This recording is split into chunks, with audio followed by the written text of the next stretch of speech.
I told my dad I wouldn't marry a man like him, and now he's acting like a stranger. I, 24F, have always had a complicated relationship with my dad, 54M.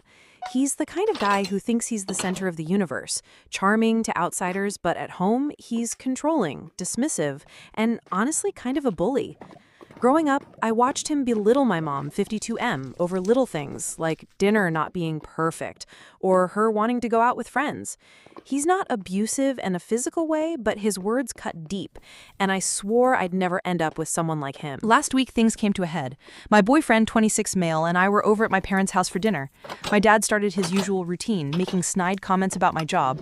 I'm a graphic designer, which he thinks is not a real career, and joking about how my boyfriend needs to keep me in line. I was fed up, so I snapped. I looked him dead in the eye and said, "I'd never marry a man like you. I want someone who respects me, not someone who tears me down to feel big." The room went silent. My mom looked like she wanted to disappear, and my boyfriend just squeezed my hand under the table. My dad didn't say a word, just got up and left the room. Since then, he's been weird, like scarily weird. He won't look at me when I visit. He stopped his usual sarcastic jabs, which sounds like it should be a relief, but it's not. It's eerie. He started leaving the house for hours at a time, not telling anyone where he's going. My mom says he's been sleeping on the couch, and she overheard him muttering about failing as a father. Yesterday, I found an old photo of me and him from when I was a kid, torn in half, in the trash. It broke my heart, but it also made me furious.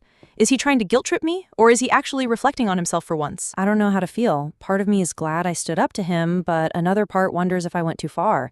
My boyfriend says I did the right thing, but my mom keeps begging me to apologize to keep the peace. I'm torn. Should I try to talk to him or let him stew in whatever he's going through? Has anyone else dealt with a parent reacting like this after a confrontation?